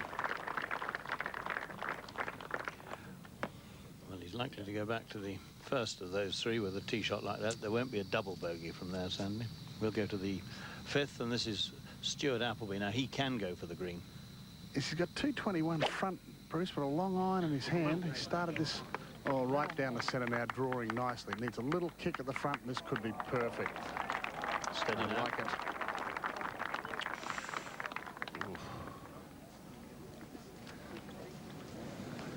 He's not far away, though, Sandy.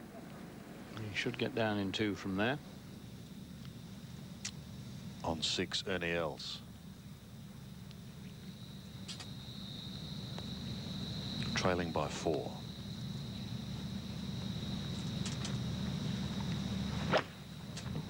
It's 8-iron for Ernie down at this beautiful par 3.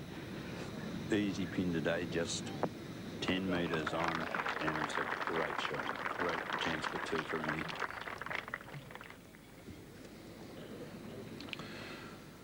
This is one of our visitors, Thomas Bjorn. A chance to go to 2 under. But missing that opportunity. Somewhat frustrating week for Thomas Bjorn. who fought back so well on the second day. And he remains at 1 under. Let's have a look at some of the hot shots that we've seen so far today in this final round of the Holden Australian Open. Peter Lonard, what a start he made with 3 straight birdies here at the Grand. This was the third, getting him to 3 under for the championship. On the second, Rod Pampling, 113 metres to the flag.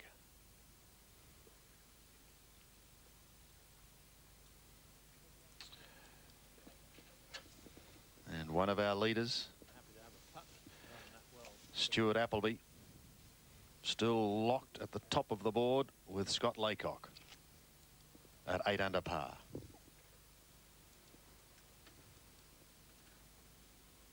Players enjoying the conditions far more today, as was witnessed by some of our hot shots.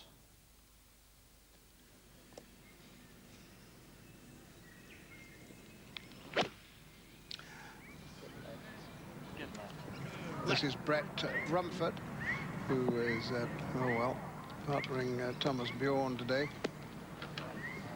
That's at the 8th. Probably Brenton, the most used bunker all week, that one. It's caught all sorts of players as we go back to the 5th. And, well, he hasn't got a direct shot to the pin, but he may be able to finesse this round. The lie of the land brings the ball in from the right. Lindsay, what's the prognostication on this? Well, he's got 2 choices here, Bruce. He can play one of those little pommy shots that you'd like to see, one of those little low run shots, but he can actually get up and over the top as well. It's quite a tight lie. Certainly looks the latter option. He's got a lofted club there, but yeah, I'd like to see him play the low runner, but he's got supreme confidence at the moment. He's gone up and over, and it's going to be a little bit short. Struggle to get up. Not the best result, really. No, you have to go with what you see, though. And again, coming from the rough, feared it might have come out a little bit quick on him. Jeff Ogilvy has had a birdie at this hole earlier in the championship. Can he get another one and get to 5 under? Oh, very well holed. Very well holed by Ogilvy. Just 3 shots off the pace for Jeff Ogilvy, who would love to be the Australian Open champion at around 5 o'clock Queensland time this afternoon. Just quiet on the hill, thank you. Second shot for Rod Pampling. Jason Dunstall's down there following this pair. It's 172 metres for Pampling, the pin 28 metres on. Very difficult to get it all the way back. He's had a couple of problems with his setup, Rod Pampling, today, a couple of times just readjusting at address.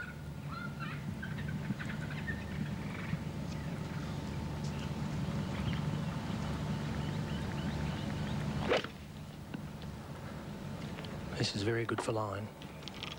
Just a little left of the flag. Sit. Sit.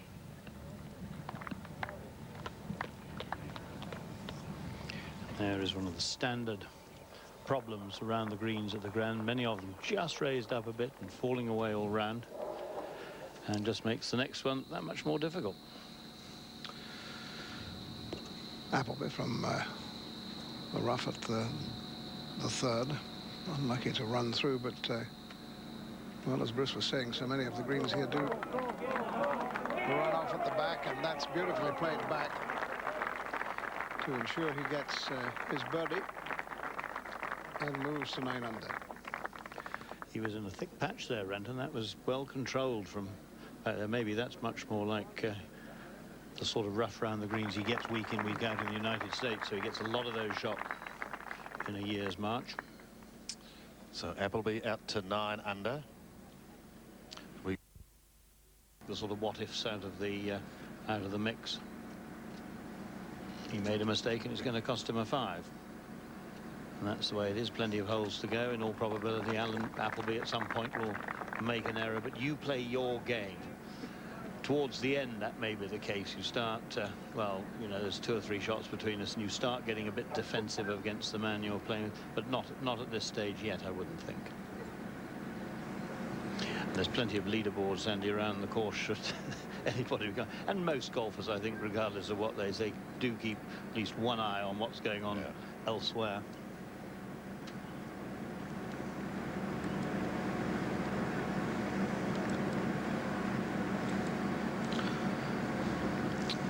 Laycock is 2 under for the par 5s this week. He's 6 under for the par 4s. Even par on the par 3s.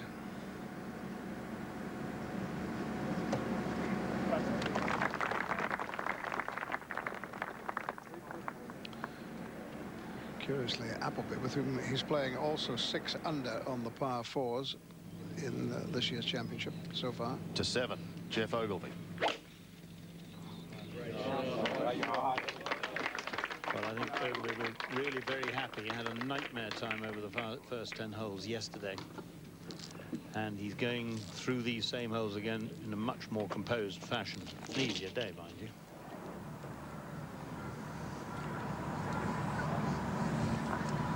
Brett Rumford.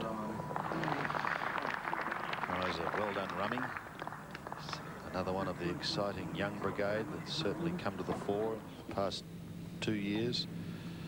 While on 7 again, Els.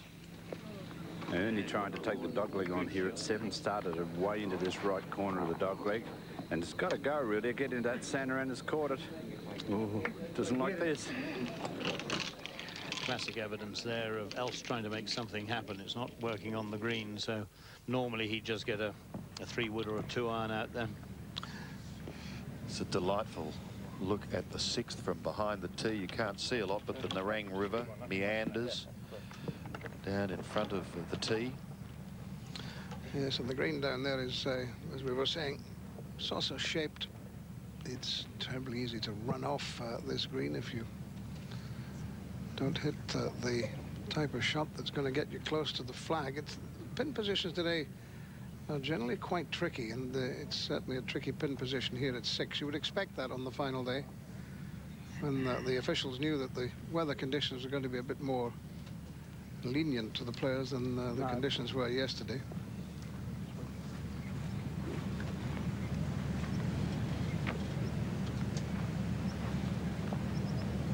You don't want to go through the back. There's the no-go area at the back, because the ground falls away pretty dramatically at the back. But the pin today here at the 6 is just on 10 and 8 from the left. But Appleby playing with a considerable amount of confidence.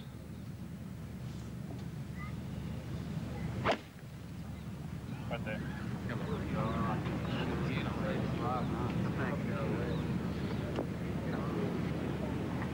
And down it rolls.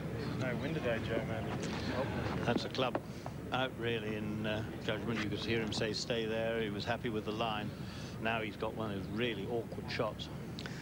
Problem is that up by the tee there, you're not aware of the wind, and it has been windier down by the green than it is today. And light rain just starting to fall.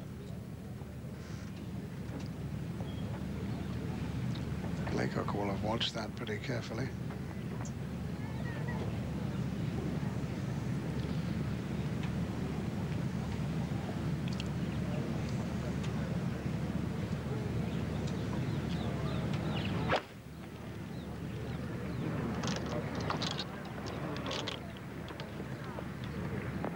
Beautiful shot. Great chance for Scott Laycock to hit back.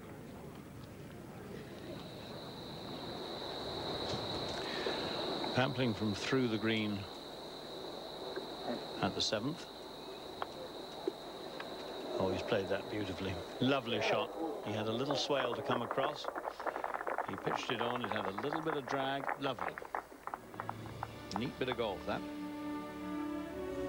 The rain starting to fall. We can tell you that lightning has been detected some 50 kilometres away. Stuart Appleby is a 3-time winner on the US Tour. He's won the Schweppes Coolum Classic out here in Australia, but he has never won an Australian Open. Will today be his day? He leads by 1 shot from Scott Laycock. 8 players in red figures here at the Grand, as an absorbing final day of the Holden Australian Open continues to come your way on 7 right after this break.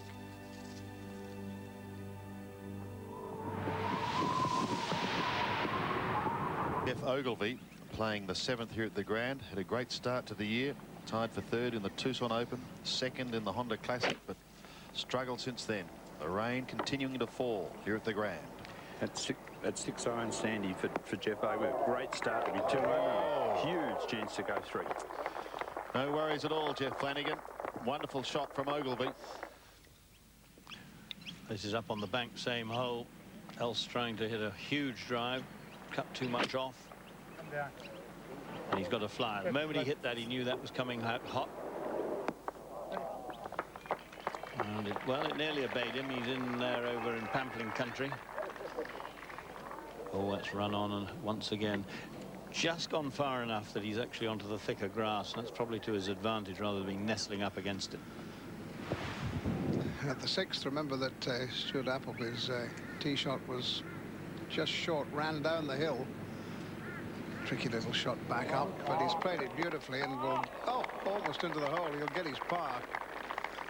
And he'll stay at 9 under, keeping the lead. But remember, Laycock has a birdie chance. Leading amateur, James Nitties. Here he is at 8. He's 1 over for the day. Yes, and his only mistake at the other short hole going out. Doesn't look thrilled with that. He's pushed it a bit. And once more into a good up and down it was for Brett Rumford from in there, because it's all downhill from the edge of the bunker to the hole. Meanwhile, Ernie Els trying to save par at 7. This looks online. I don't think it's going to be Ernie Els' day. Remember, he was through the green. He didn't play a very good third shot. Missed his putt for par, taken 5. He's back on 3 under now. He's 6 off the pace. And starting to run out of holes, even though we've got a long way to go when you're trailing by that far. Laycock chasing Appleby. Won't catch him with that. Seen a lot of players miss there on the right. A lot of players have misread that particular putt. So he'll stay at 8 under, 1 behind Appleby. Isn't it? And he's now got a, this indicates that he's got a plugged ball in the face of that bunker, and he's played a stunning golf shot.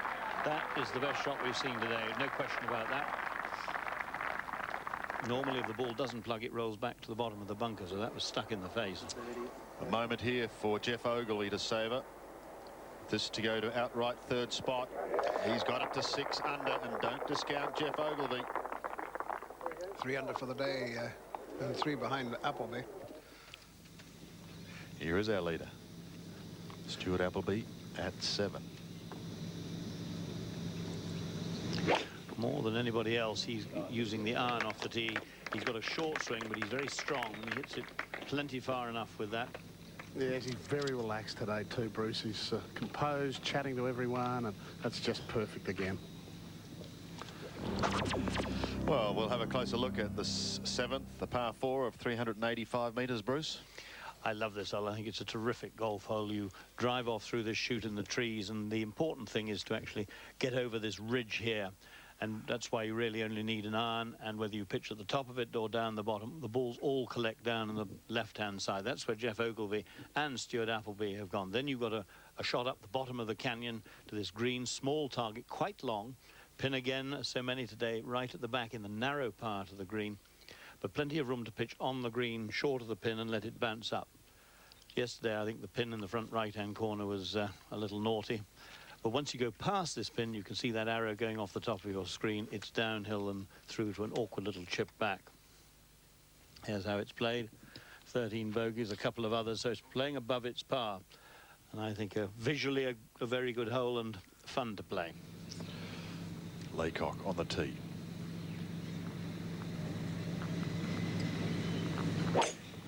Watching this shot anxiously because he missed this right yesterday. Doesn't want to miss it right. Now it's coming straight at me. It's going to be right over my head, and watch where it goes now. This will be a beautiful little line into the flag.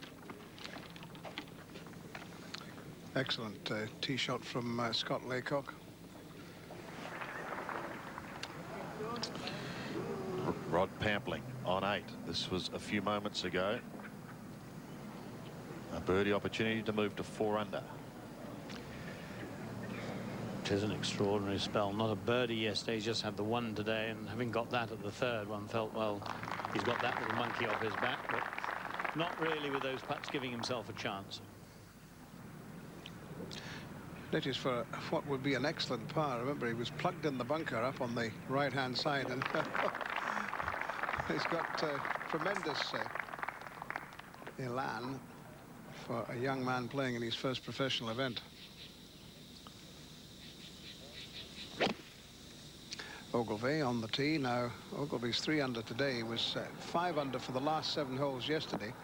So he, just missing the bunker there, but he's covered his last 14 holes in this championship in 8 under par. Yes, he's picked up the momentum from yesterday and carried it forward. And one man who hasn't been able to get that momentum going yet is Ernie Els. I know he's the big easy, but it seems all just a little too easy for Ernie today. Never quite got charged up for it, but oh, there's a long way to go yet. And he would love to have an individual success before the end of the year. That's one thing he's failed to do, despite the fact that he made 2.3 million. 7 top 10 finishes. Yeah. And winning the World Cup with Retief Goosen. Well, Sandy, this flag is perched tantalising close to this back hazard here at this par 3, and Ernie, super shot, super shot.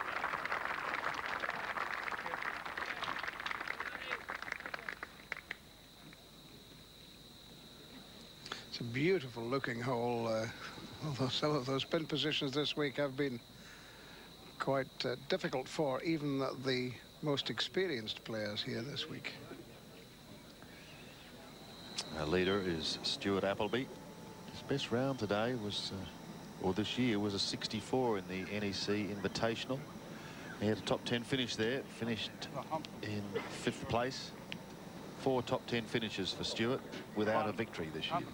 I was talking to him earlier in the week. He said, I had some good chances this year, and I got too anxious, too keen, too ahead of myself over on the final day. And I can remember the Masters. I think he had dropped 4 shots in the space of 3 holes around Amen Corner. He made a nonsense coming in the final round of the Memorial, Jack Nicklaus's tournament. So he cost himself victories and obviously inevitably a lot of money too, with impetuosity on day 4.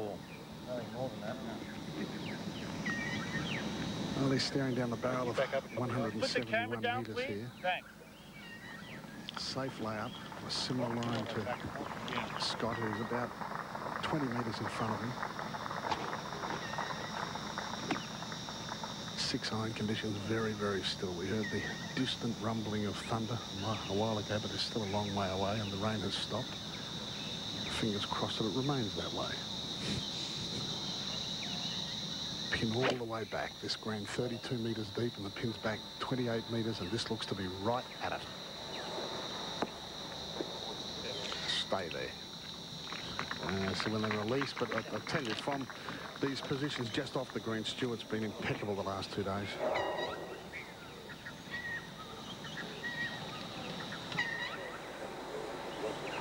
I think the most used word on the course this week has been sit. Despairingly. And the quality that's been required, patience.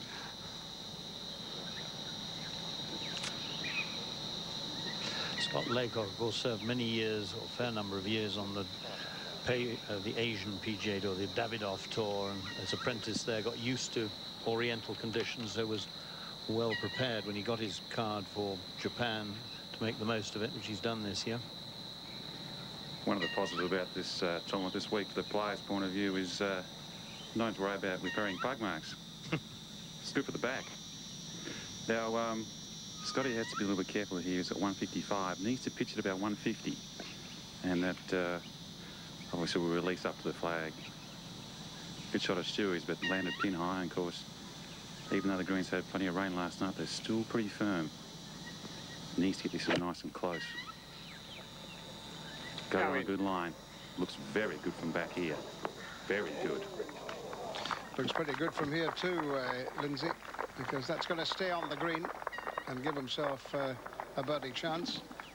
Jeff Ogilvy is closing in on the leaders. Here he can go to 7 under, 2 behind Appleby.